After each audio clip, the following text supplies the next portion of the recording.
Hello and welcome to A Slice of Medieval. Today we have a wonderful treat. Our author S D Sykes is joining us to talk about her series, which is set during the 14th century plagues in Britain. S D Sykes, Sarah, lives in Kent with her husband. She's a graduate from Manchester University and has an MA in writing from Sheffield Hallam. She attended the novel writing course at Literary Agents Curtis Brown, where she was inspired to finish her first novel. She's also written for radio and has developed screenplays with Arts Council funding. Ooh, wonderful. Hi, Sarah. Welcome to A Slice of Medieval. Hello, Sharon. Hello, Derek. Thank you for asking me along. Fantastic. Well, Derek and I, we had a list of subjects we wanted to discuss that neither of us were really knowledgeable about. And one of them was the plague, the Black Death. And so we've been looking around for a while for an author who might be able to help us with the Black Death. And I'd seen Plagueland a while ago, and I've actually listened to it on Audible. And then we saw that you had a new book coming out, The Good Death. So we were like, oh, S D Sykes might be the person to talk to us. So thank you for filling our gap in our knowledge. No pressure. No pressure. Well, you're very welcome. Yeah, it's a fantastic, it's a very interesting subject. So thank you for thank you for asking me along to talk about it. Yeah, it's a wonderful subject, and I do like the way you combine the plague and murder mysteries. What made you set your stories in the time of plague? Okay, so I think anything that is a natural, well, yeah, it's a natural disaster in the way that the plague was, is kind of an irresistible setting for a writer, particularly if you like that kind of slightly gothic feel, and it doesn't come much more gothic than the plague. It was such a pivotal moment in our history. I really believe that. It killed 50% of the population in England, and therefore it had such long ranging effects on society. From all sorts of things, from the empowerment of the poorer people in society through to, I believe, the Reformation. I think you can trace all of those, and the end of feudalism, all of those things back to the plague. And I think sometimes it's slightly, in history, it's seen as this natural disaster. There's a lot about the etymology of, the actual bacteria that caused the plague and all those sorts of things, without actually an analysis of how it changed society. And we didn't see society collapse. That was the really interesting thing. It carried on, but it just changed. It changed slowly afterwards. So it was a fantastic time for me to set a novel, and also to see if anyone would care about a murder happening when so many people had already died of plague. So that was it, really. You did get me wondering about how many people did murder people during the plague and got away with it. Well, yeah, I think that was probably where when I was first starting to think about it, those are the sorts of questions I was asking myself as a writer. Would anyone care? Who would use that opportunity as a way to disguise what they'd done? It must have happened. Yeah, definitely. I think you're absolutely right about the effects, because I've just been doing a book on the Wars of the Roses, but in terms of the impact on society, there's nothing like the Black Death at all. It's just so much bigger. It just sort of, everybody questions everything after that. They do. So I agree with you. It's just huge in terms of its impact on, well, ordinary people as well as, those who have power. Yes, I mean, the people in power were very much worried about, the empowerment of the poorer people in society, because of the way it affected their own wealth, their own farms. Suddenly, if you've got a load of people who won't work for you anymore because there's a massive chronic shortage of labour, then that's seriously worrying. And you see post-plague, you see that whole kind of run up to the peasants' revolt, and it wouldn't have happened without the Black Death. No. In terms of how it affected, it's funny because I was reading The Good Death, knowing that we were talking to you, I was kind of focused on what people thought about it and how it affected them in their everyday lives, because obviously having gone through COVID, yes, we might have a few more clues now about how such a sort of pandemic affected people than we previously would have done. What's your take on how it affected their everyday lives? I mean, during the actual Black Death itself, during the plague, obviously there was panic. There was a kind of there was a sort of nihilism as well amongst a group of people. We're going to go out and just party and get drunk, and the world's going to end, so why not?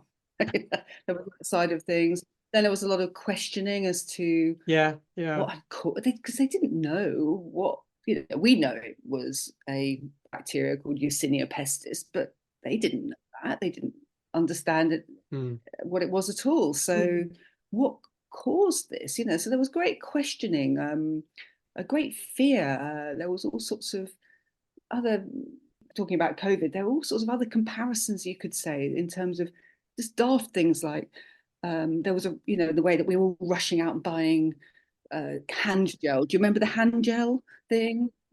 There was a run on gloves before, you couldn't get hold of gloves in London before. Oh, yes. Yeah, I know. Yeah, I remember it well. But then I think you were going to say toilet roll then, were you? Well,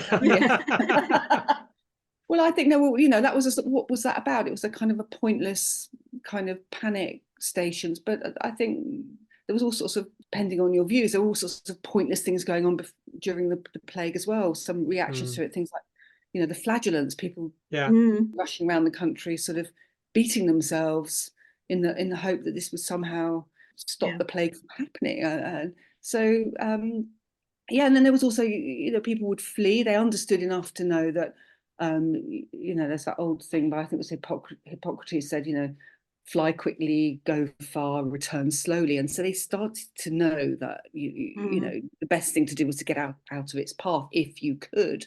But of course, that was more of the preserve of the richer in society, because they could.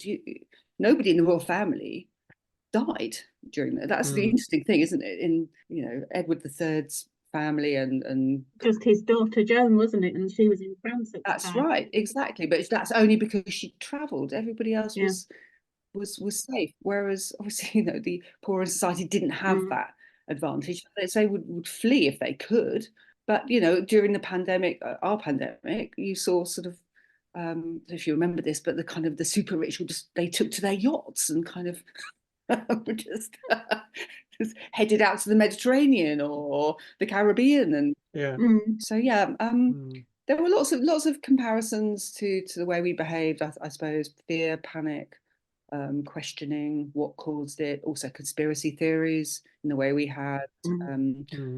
But even now, there's great questions about how COVID began. But in terms of the Black Death, there were all sorts of people looked for all sorts of reasons, which we could laugh at now, but really meant something to them at the time, to do with sin, to do with other, to do with bad planetary alignments, all sorts of very medieval, that kind of, we all write in that period. There's the medieval mind, isn't there? And they're looking for an explanation, aren't they? They're looking for a reason for this happening, and in those days, it must have been the wrath of God, because that was the central tenet of all their lives. The church ruled when they woke up, when they went to bed, and what they did during the day. So it very much the wrath of God. And then, going back to what I was saying earlier about the Reformation, the seeds of that began after the plague, because people did feel that there had been this great punishment of society for all sorts of things to do, depending on where you came from it, to do with Catholicism, to do with indulgences, to do with the way that the church was seen to be amassing power and wealth, through to the denial of people being allowed to read the scriptures. If you look at Wycliffe, he was in that period after the Black Death, so he was very much informed by the deaths of that time. So yeah, it's all a patchwork, isn't it? One of the things that struck me in The Good Death is that you have kind of juxtaposed the certainty and the uncertainty. The certainty of those who believed that, like the monks, they would be absolutely fine. God would protect them. They'd be quite safe in their monastery, no matter what happened outside. And then you've got the uncertainty of, well, obviously everybody outside, but once it starts to infiltrate another monastery, which it does, obviously, suddenly there's this great uncertainty where you had certainty. So there's quite a conflict at the heart of it, I think, with those who, particularly churchmen, who had very sort of set beliefs up for the most part. Yes, I mean, it must have destroyed their belief in their own safety, their own faith. You devoted your life to God, and so you feel that in some way that's going to give you a protection. If indeed it is the wrath of God, then if you're pious, surely he wouldn't be angry with you. So why would you? Exactly. Why would you fall victim? Yeah, you'd sort of expect the plague to kill off everybody who had sinned a lot. Exactly. Yeah, but conversely, the monasteries were very much more affected than many other parts of society, and that's probably to do with they lived in these confined communities, and obviously we all know about how plague spreads, so they fell victim to that quicker in some ways than many other people. They were safe so long as they could keep it outside, but once it was in, they were in such a confined space. And probably during the early weeks before it became very apparent what was going on, perhaps they were going out and giving people the last sacraments, and therefore catching it themselves in some way or other, and then coming back into a small enclosed living space, and then of course it spread like wildfire. And one of the themes of The Good Death is a good death, isn't it? The idea that when you sort of end your days, you have been forgiven, and you have forgiven, and you're sort of moving on to the next stage, because obviously the medieval mindset was that death was part of the process. But obviously the plague rather, again, upset that natural order of what should happen, because so many people died, and probably quite a lot of them died without the last rites and so on. They did, and I think that wasn't going back to talking about fear and panic. It was that idea that you would be, you die without having received the last sacraments, and then therefore you spend an awful lot longer in purgatory. But interestingly, I think the church gave orders at one point that even women could hear a last confession. Even women. Even women. They were so desperate. We can do it. Well, it's much like in our pandemic during COVID, the church moved their services online and said that people didn't have to, even the Catholic Church said you didn't have to go to church every Sunday. So they do make allowances. Eventually, yeah. Yeah, I suppose they understood how distressing it was for people to die without that solace, that highly ritualized death that people were used to, or really sought out if possible. So have your own recent experiences of the pandemic changed how you write about the Black Death? In January 2019, I did a podcast, and I actually said something along the lines of, we're very lucky that we'll never live through something like this. We can't imagine what it must be like. I guess in answer to your question, it gave me a lot more respect and kind of compassion for them at the time, because although it was terrible for us, and I don't mean to downplay people's individual suffering, we lost 0.001% of our population. I'm not underplaying that tragedy, but can you imagine if 50% of us had died? The people at that time, as we've just said, they didn't know what it was. They didn't have any furlough, they didn't have any medicines, they didn't have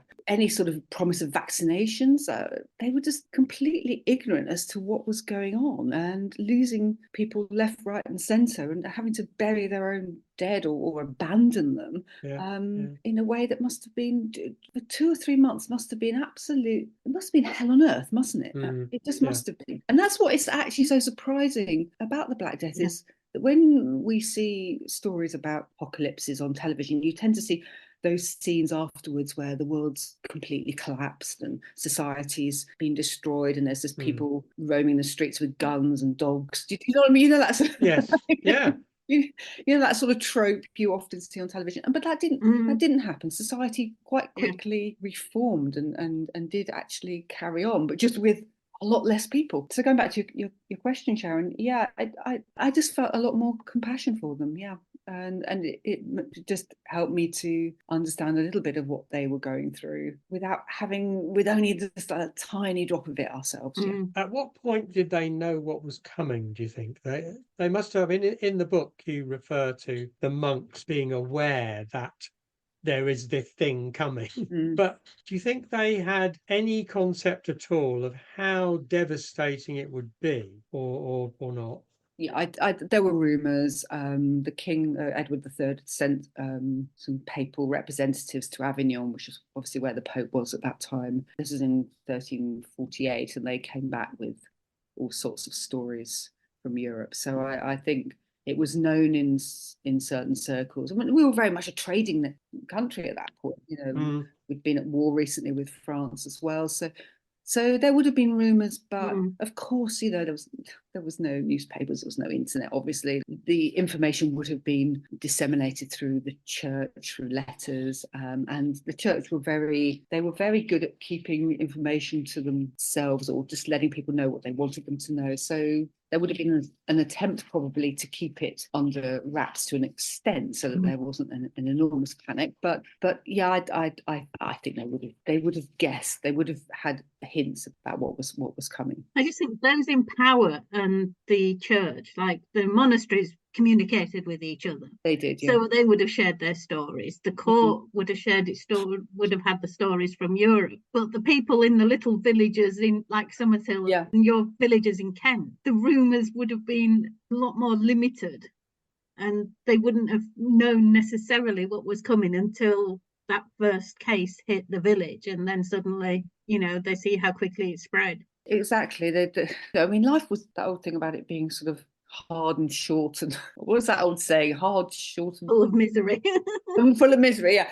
Their lives were very busy. If you were working on the land, you just would have been getting on and doing your job, hoping to survive under normal circumstances, let alone worrying about a plague. So you're absolutely right. If you lived out in some little tiny village in Kent or wherever it was in the country, you'd probably just thought, oh, that's just a problem for other people, even if you'd heard about it. It won't affect us. And then, of course, it spread in the way it did with great velocity, actually. Once it landed in Dorset in 1348, it spread very quickly throughout Britain. I also think we have a tendency to natural optimism, and I think that worked against us in the beginning of 2020, and it probably worked against them, like it won't happen to us, or like the First World War thing of it will be over by Christmas.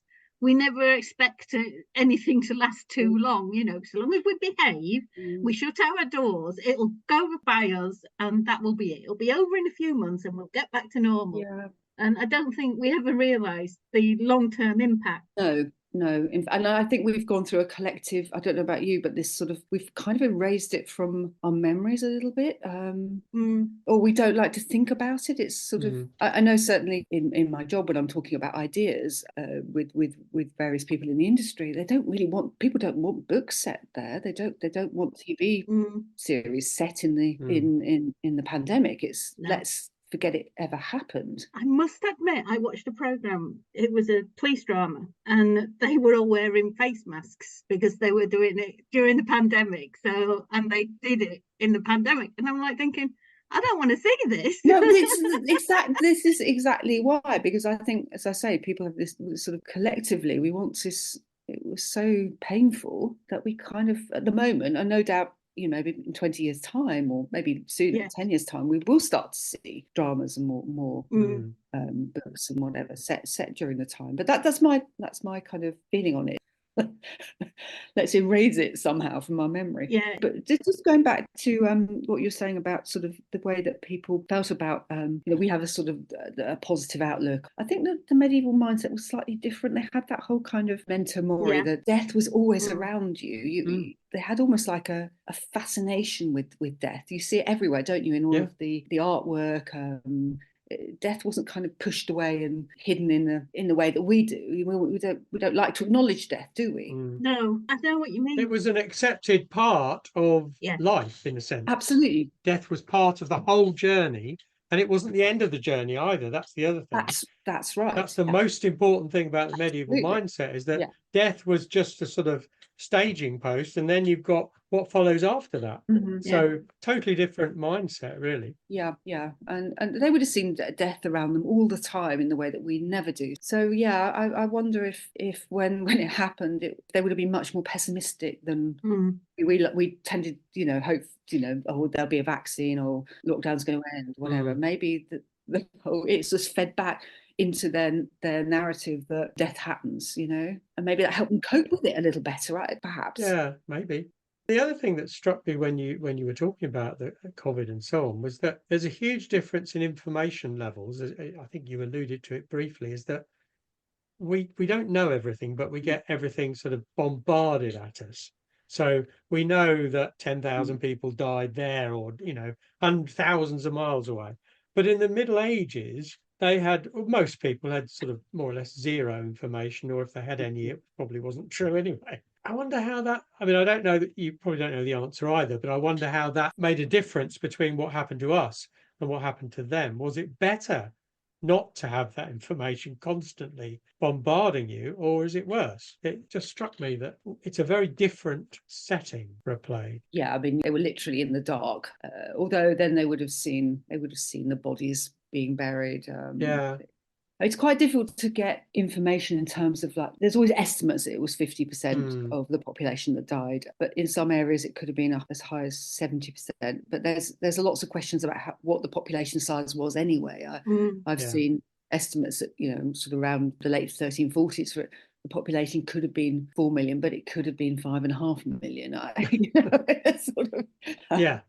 I mean, if you don't know how big the population was, it's rather tricky to estimate how many died. Yeah, but interestingly, I found this shocking, but it took sort of another 200 and something years for the population to recover. Extraordinary, isn't it? You were saying earlier about society sort of picking itself up and getting on. And I think it's something we tend to forget about the past, is that, and Sharon and I have said this to a number of people, or discussed it, is the direct relationship between the land and your life.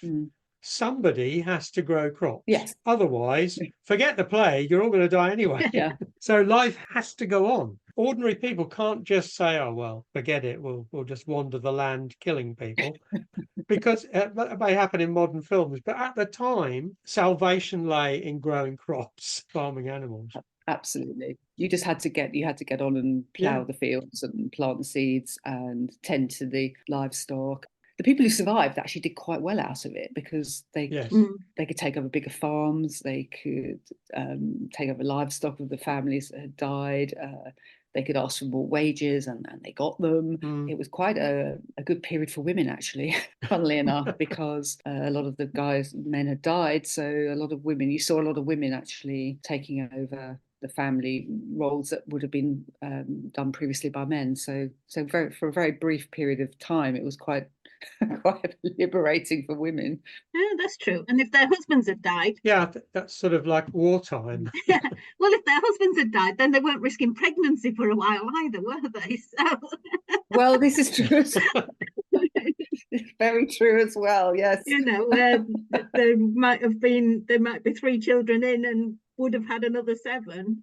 No husband, that's it. I'm stuck with the 3. I've got the 3 children, and now I don't have to worry every 9 months that I'm going to die. Yes, exactly. And another effect was the growth after the plague was of the middle classes. So the middle classes were, where the women were more educated, where the families weren't possibly quite as large, for all sorts of reasons.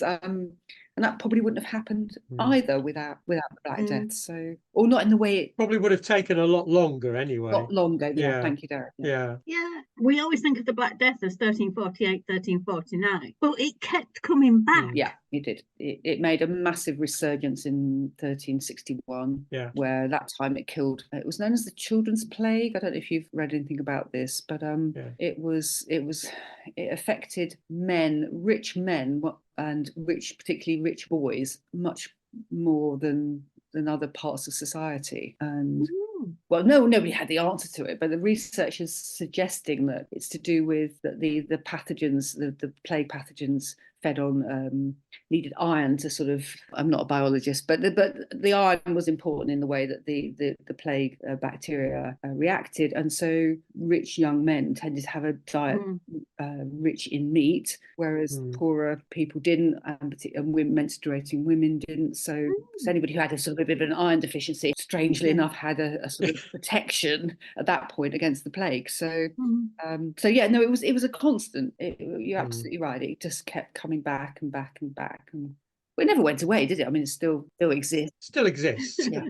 It's just now we have antibiotics, God, and you don't necessarily die from it. But it's amazing actually that you just think of it as in the past, but it didn't just happen. I mean, you still see when you're looking at the Tudors, every now and then there's a mention that Henry VIII has gone to Hampton Court because there's plague in London.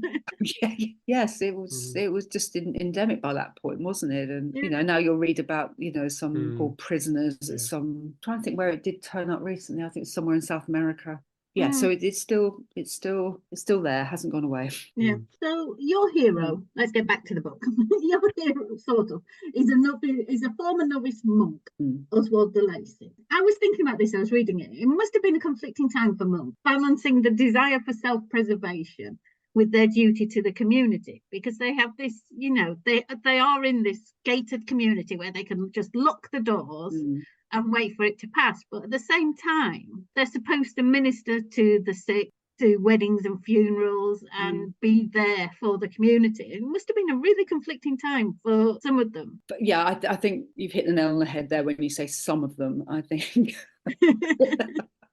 I mean, there were men of faith, there were monks who were prepared to risk their own lives to go and carry out their ministries, whatever. But I think there were an awful lot of monks as well who were there because it was not exactly a career choice, but they were wealthy. The monasteries were hugely wealthy, and then they were sort of units where people had quite a high standard of living. You probably watched a history program not so long ago looking at the diets when they managed to analyse bones of monks and seen that they had incredibly good diets. So that's not to decry and say that they were all just in it for themselves, but they seem to be in the same position as a lot of society in that they were just fearful and panicked.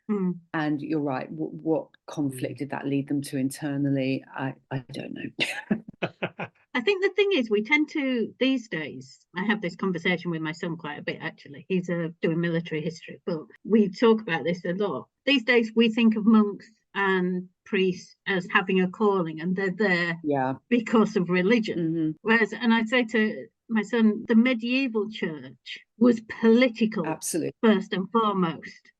And it's hard to understand that in this day and age, but it was such a political force, and everything they did was more about promoting the church than being Christian. It was sort of like almost like a civil service, wasn't it? Yeah. The biggest multinational in the world, really. Yeah, it was. It was an organisation. It was a conglomeration of. It was business. You're absolutely right. Yeah. They owned land. They owned people as serfs who worked their land. They had to work the church land for the profit of the church. Completely right. And I was lucky enough to go to school many years ago in what was once an archbishop's palace. Wow. The whole kind of concept of, you think of palaces belonging to kings and queens. Mm. The archbishops had their own palaces as well. Yeah. You know, and they were as wealthy as the barons and the earls. They were, and obviously they came into conflict every so often with the monarchs, and we, you know, until Henry VIII had enough of them for many reasons. But yeah, I think that's the way you do have to look at the church at that period. So when I'm asked, which is a very good question about, you know, did they feel conflicted? I just haven't found too much evidence of that, Sharon. I don't want to be cynical, but well, to be fair, your character Oswald is rather cynical because he doesn't really, he can't seem to find his faith himself, can he? So no. I understand, but that was the thing. Faith wasn't a requirement for joining a monastery. No, it wasn't. Although you would really have made sure you didn't express that opinion. You would have kept it to yourself. But yes. Yeah. And I guess if you're from an ordinary family and you're hyper intelligent and somebody in the church recognizes this, and you have the chance to have an education and be provided for and so on, this is a real bonus. This is great from your point of view and your family's. More important, because you're one less mouth to feed for them, but also they have a certain kudos of you being in the church. Yes. I mean, it would have been a great option for many, particularly sort of second, third sons, where there was no particular role for them in the family estate or whatever. Go into the church, be educated, rise up through the ranks, get promoted to being an archbishop, maybe get your own palace. You know? Abbots did pretty well as well. So, I mean, obviously The Good Death and your other books are murder mysteries. So you have to balance, I guess, telling the story of the murder and the whodunit, as it were, with the background of the Black Death. How do you kind of ensure that one doesn't sort of replace the other or overwhelm the other? Or has that not been a problem? It's a good question, because you write historical fiction, you know how tempting it is to sort of fill your pages with your research. One of the books is set in Venice, and I did a lot of research for that, and not much of it turned up in the book because it didn't fit with the plot, and I'm quite strict on that. I look at my plot first based on whether or not it's feasible in the historical setting, and then I tried to behave as if I was writing a contemporary novel, in the way that, you know, if you and I were writing a novel set now, we wouldn't go into great long explanations about how Parliament worked, or we wouldn't do that, would we? So I tried to come at it from that angle. So there's a lot of research underneath. It's like an iceberg. It's kind of underneath the surface, but the stuff that gets through to the top, I hope. Probably, you know, I probably have once or twice added things in because I just can't help myself. But you know, I try to keep it relevant to the story, because I think first and foremost I am a crime writer. I'm writing crime novels that happen to be in the 14th century. That's my approach. Yeah, I mean, I have to say, I think A Good Death works really well because of the dual storyline, and it enables you to tell the events that took place during the Black Death, whilst at the same time telling almost another story. So I think it works very well. I think that the balance is great. And I didn't feel certainly that the Black Death overwhelmed the whole murder mystery. So I guess you nailed it. Well, thank you. I suppose all of the books are set in and around the Black Death from one angle or another. So hopefully... Maybe by that point, I don't know, maybe I kind of it was sort of not exactly in the background, but I didn't feel the need to sort of shoehorn an awful lot of information in there, and assumed a certain level of knowledge from my readers, with the idea that maybe they can go away and, if there's something that really interests them, research it separately. But I don't feel it belongs in my books. I think with it as well, because it was told in flashback from 20 years back, it worked well because the character himself, Oswald, he would have just seen it as a part of everyday life by that point. You know, he'd been living with the Black Death around and about him for 20 years. So it wouldn't be a big deal to him that it happened when the Black Death started, because he would have been so used to it by the point he was telling the story. Yeah, I think he's quite matter of fact about it. He's lived through it for 20 years and the after effects, and he's lived through it in 2 or 3 other, resurgences of the plague. So it's it's that again, And go back to COVID. I think we've been a little bit like that again, haven't we, ourselves? Well, yes, you look at it, the way we reacted in 2020 to the way now you hear so-and-so got COVID. It's like, okay, we'll not visit this week, but we'll be there next week. It's so true. I've no idea if the hospitals are full of people with COVID at the moment. I would have known that 2 years ago. Yeah, I used to look at the figures every morning when I woke up to see how many were in the area. Yeah. And now it's like, I haven't a clue. I know it's still around, but I must admit, I was on the tube yesterday and there was somebody coughing near me, and I suddenly thought, oh God. I think it does change your attitude to that, though, doesn't it? Yeah, it has does. to. Yeah. It's human nature, really. Yeah. I've had exactly the same experience. I've been thinking, I wonder why they're coughing. What is it? What is the reason behind that cough?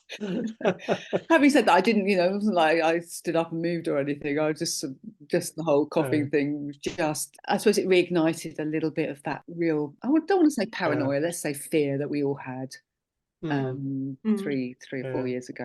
Actually, it's a long time since I read the first couple of books of the series. Can you remind me, when you started it, was he experiencing the plague for the first time? I just can't remember. It was just in the after. It was literally set just after the flashbacks end. So it was just after the plague. So he'd literally come back he'd been called back to become Lord Summershill because his father and brothers had died. That's right. Yeah. I was trying to remember as I was reading it now, where did the first book start? No, it was quite, it's all, I had to timeline it all, don't worry about it. Yeah, I bet you did. But I wanted this novel to sort of top and tail the series, if you see what I mean. Yeah, works well. So how easy is it to find the research material for the period? Not that easy is the answer, because I wanted to know how ordinary people lived. That's my kind of interest in history is how I would have lived during those times. What would an ordinary person have been like? What would their lives have been like? So there's a few texts. There's things like, well, obviously the Canterbury Tales. I know they're slightly later, but they're a very useful source. There's an absolutely brilliant illustrated manuscript, the Luttrell Psalter. Have you? Yes. Yeah, it's amazing, and that was written and illuminated in the 1340s. So that was an enormous help to me to see what sort of clothes people were wearing, how they were farming, what sort of horses they were riding. We got Piers Plowman, that was written during that time. You've got the Decameron by Boccaccio. I know that's in Italy, but it's a plague book. And other than that, it's about, I'm very lucky that where I live in Kent is still quite a medieval landscape. It's still it's the Weald of Kent. I've heard it said. Yeah. I moved there about 15 years ago, and I was saying to Sharon earlier, we previously lived in the northwest, very industrial landscape with canals and chimneys and mills and factories. And then I came to live in rural Kent, and it's like, God, what happened to the Industrial Revolution? It didn't happen here. Totally bypassed it. And so the landscape is still very, it's sort of isolated farmsteads. It's small, irregular fields. It's wooded. It's hilltop villages. There's a lot of homes that are those Wealden halls, which are the sort of 4-bay timber built, actually. So it's amazing they've survived, but you see them all over the place. So I was very inspired by the place where I live. So that was a great source of inspiration and research as well. And then I don't know if you guys have ever been to the Wealden Downland Museum. I haven't. I've been meaning to go there for about 40 years or whatever. They've taken all sorts of vernacular housing from the south and they've rebuilt it in the way it would have originally have been. So taking out chimneys, for example, if the house was a 14th or 15th century, it wouldn't have had a chimney and or windows. And so you can really go there and see what it was actually like to live in a house like that. It's invaluable, and it's difficult. It's difficult to find. Yeah. And there's a book called The Book of Marjorie Kemp, which is kind of frustrating. It's often billed as the first autobiography, and so it's written by this woman I think she's having sort of psychotic episodes actually. Yes, but I mean, when you think about it, with her, she went on pilgrimages to Spain and all over Europe. Well, she did it while she was crying all the time. Exactly. That's what I mean. This is my frustration with her. So she went to Venice, and I thought fantastic because I set the book in Venice. But unfortunately, she just all you hear about Venice is how she was crying and wailing and praying. And oh, could you not just look up? One tiny detail, please. Stop crying for a moment and look around. Yeah. Poor woman. I mean, so that's kind of where I look to for my research. But if we're at 150 or so years later, then of course, once you get into printing and there's an awful lot more available. Yeah, anything medieval is patchy, basically, yeah, isn't it? Although I think that's great for a writer as well, because that's where you fill in the gaps sometimes, don't you? Yeah, it's good for fiction. Yeah. Yeah, it's good for fiction. Exactly. Yes, not so great for non-fiction. It's interesting what you were saying about looking at illuminated manuscripts, and you from the images you get some idea of how they're dressed and so on. And it struck me that we're building a picture of the past on the images that survived, and not many did survive in total. So it's one of those things about the past that we can never really do much about, is that we're stuck with what there is, and that is just a fraction of what there was. So very difficult to construct any sort of picture. With the Luttrell Psalter, you got to remember that it was a book that was written and illuminated for, I can't remember the name of the family. Maybe they were the Luttrells. They were the Luttrells. Well, they the Luttrells, yeah. It was done for them. So when you see pictures of the people who worked on their estate, it's kind of happy peasants, isn't it? Happy, sort of fulfilled, well-fed peasants, because that would have pleased their narrative. How accurate actually was it? Yeah, that's true. You're not going to draw a picture of a peasant who's been working for 16 hours, hasn't been fed for 3 days. Exactly. And is in rags. Yeah. So you have to take it all with a little pinch of salt, definitely. And you also have to remember that rabbits don't joust. And there's some incredibly weird stuff in there as well. Those sort of monsters. What on earth was going on? They would decorate the margins with these crazy beasts. Called artistic license. Yeah.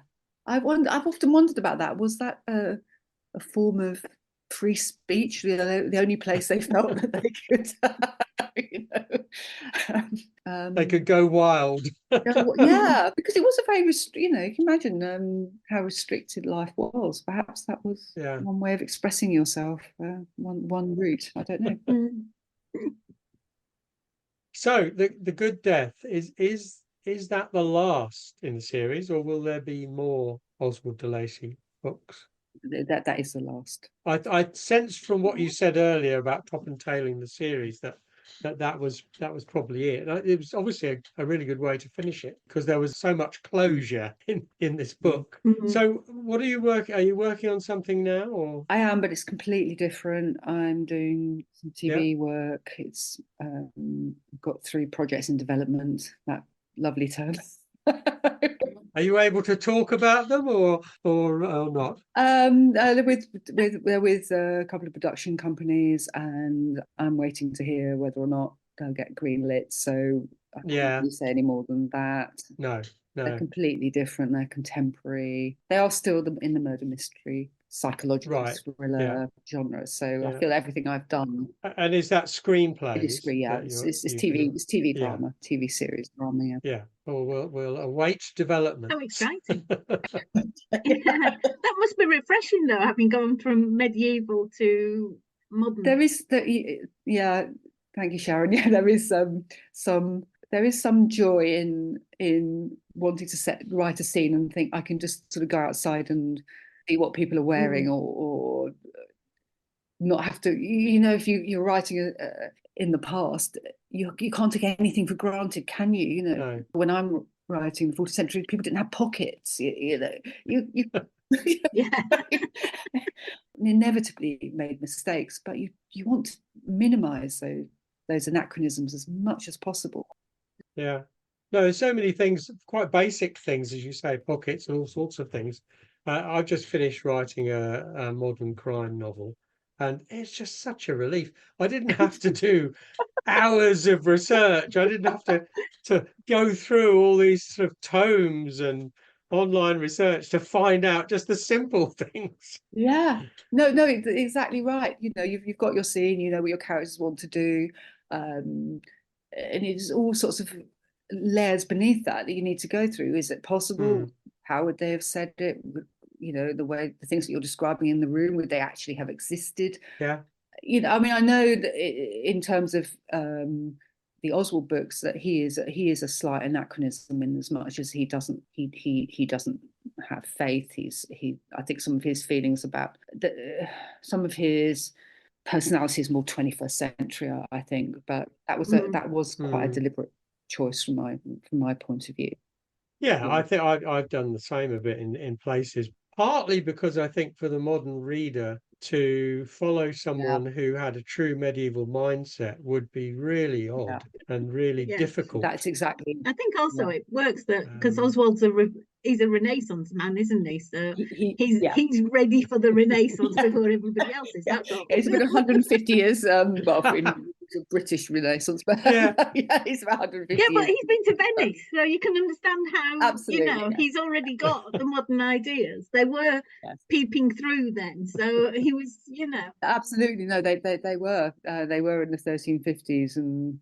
In Venice, definitely. I think it did take. I think it was 1500 or so, wasn't it, in England before we started to see the Renaissance. But yes, he is a Renaissance man. So, and as you say, Derek, it's quite difficult to if you're writing a series and you're sitting inside the head of somebody for best part of 1 million words to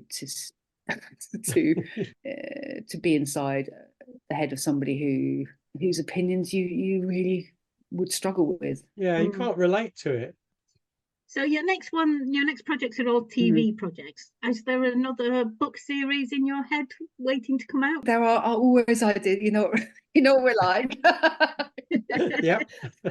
There are always so many ideas, and I start jotting things down. But at the moment, it's very in its infancy. I'd love to go back to writing novels. It's been nice to take the last 2 or 3 years to move into script writing for a while. That's where I started, actually. It's kind of where I see my home, but not necessarily. So would you go back to the same period, or is there another period you fancy? I'd definitely go back to a period with more research, where there was more material. I definitely would. I must say, when I did all my books of medieval, except for Heroines of the Tudor World, which comes out in a few months, and even that was just so refreshing because there's so much more information around about the Tudors and so many more contemporary chronicles and more fulfilled. They're more rounded. You've got everything in there, whereas with the medieval period, you're looking at different chronicles to try and get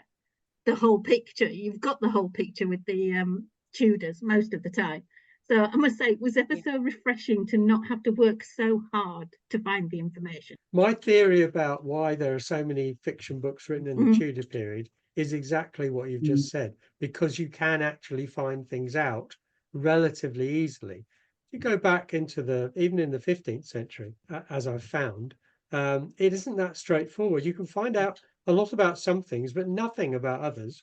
So it's very, very patchy. And then as you go back into the 14th, 13th, and so on, well, you're really sort of struggling. And when I went back to the 5th century, well, you can forget evidence completely. Geoffrey of Monmouth, and that's it. Yes, good old Geoffrey. Well, yeah, storyteller. The other thing you don't realise until you start reading these medieval chronicles, they're all bloody great big gossips. And they don't care if the stuff they're talking about is true or not. They heard it from somebody, so they're going to put it in their chronicle. I mean, they love to sort of sensationalise, didn't they? Their stories were always quite exaggerated. But when I read Geoffrey of Monmouth, I thought, well, I might as well make it up because he's making it up anyway. No, it's absolutely true, definitely. Yeah, every chronicle should have a thing on the front saying any relation, everything in here is fiction, any relation to people living or dead is purely coincidental. But one of my favourite sources has been the travels of Sir John Mandeville. Have you ever read that? It's this a knight who claimed to have travelled the world between, I think it was about 1310 and 1350, something along those lines. Oh, so he's the character who's been everywhere and seen the giants. Yes, yeah.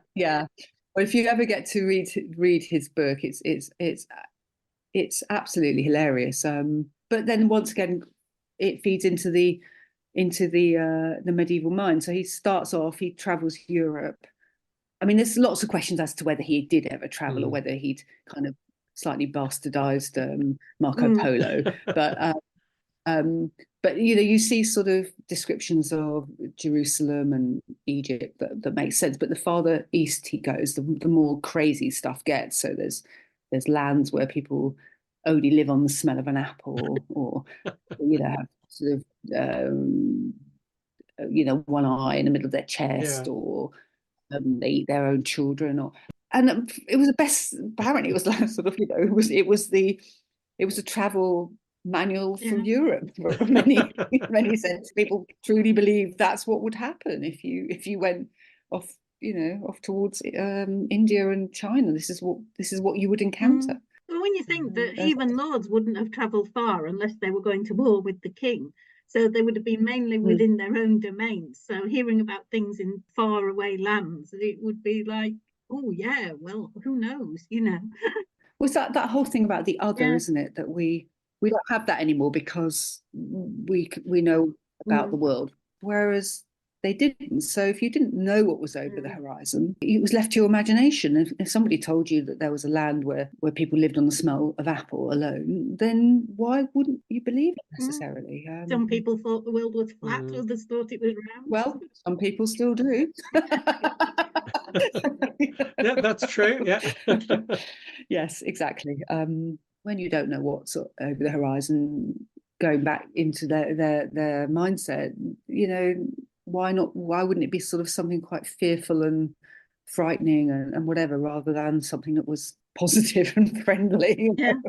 Well, I guess the powers that be, the church, the government, didn't really want to encourage ordinary people, even educated people, to wander about too much because they wanted them to stay put and do as they were told. They did. Although pilgrimages their pilgrimage cult is extremely interesting. It's quite often a village would club together and send one person to Jerusalem on their behalf. So certain sorts of travel were encouraged, but not en masse. No. Yeah, I mean, I think by the time you're reading Chaucer, and obviously that they're all on a pilgrimage to Canterbury, but I think pilgrimages were becoming by that point kind of like the package holidays of the medieval times, and people let's go on a pilgrimage, it'll be great fun, Yeah.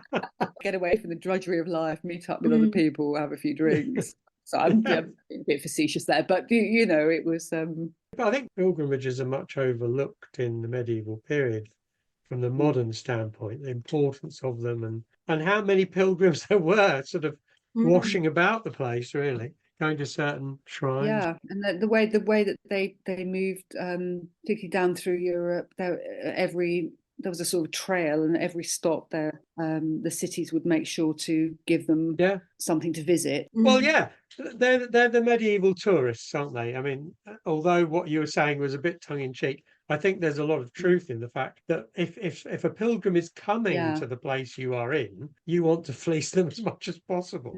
You may want to help them, you may not want any harm to come to them, but you also regard them as a means of gaining some more income. Yeah, I mean, it definitely happened with Venice, because a lot of pilgrims to Jerusalem did go from Venice. So they'd sort of get the pilgrims together in, I think it was sort of April, May time. That was a good time to sail. But they'd keep them in Venice for as long as possible before they set sail. Yeah. And there were all sorts of shrines and relics to go and visit in Venice itself before you even got on the pilgrim boats and went down to Jaffa. Yeah. You can almost imagine local Venetians saying, you want to see relics? Well, we have some very interesting relics. Yeah. My favourite relic was the molar of Goliath. I haven't heard of that one. That's a good one. That was in Venice. That was in Venice. The one I always think about is those three heads of John the Baptist. 3 different churches. Yes. Yeah. Absolutely. There's so many parts of the true cross, and the cross must have been an absolutely enormous, like tree-sized thing, you know. But I don't think that was the point. I don't think they kind of almost knew. I don't know. There was a sort of pact between the pilgrim and the relic that it almost didn't matter in some respects. Yeah, it's what it represented rather than what it actually was. Yes. Yeah. Well, I think we've finally exhausted our questions, Sarah. Thank you so much for indulging us. We didn't know very much at all about the Black Death, but I feel like I know a lot more about how people reacted to it and how they behaved and how big an impression it made on medieval life at the time. Well, thank you very much. I mean, it's such an enormous topic. I feel we've only sort of scratched the surface, but yes. Yeah. I mean, and there's so many great books I could recommend, you know, if people are more interested in the subject. So things like The Black Death by John Hatcher is a fantastic book. So I hope people are inspired to learn more about it. And thank you very much for inviting me along. It's been a lot of fun. Yeah. Good to talk to you. Yes, and you. Yeah, Thank you. Been absolutely fabulous talking to you, Sarah. Nice to finally meet you. Thanks so much for joining us. Thank you very much to S D Sykes, Sarah, for joining us. If you do want to look at her series, it starts with Plagueland and ends with The Good Death, and I highly recommend it. Absolutely. Do join us next time when we will be welcoming one of my favourite authors talking about the 100 Years' War, David Gilman. I can't wait to have a chat with him about his latest book. I've been Sharon Bennett Connolly. And I'm Derek Birks. Thanks for listening, and do subscribe to avoid missing a podcast. If you enjoyed it, perhaps give it a like. We'd love to have a rating or a review from you. Join us next time.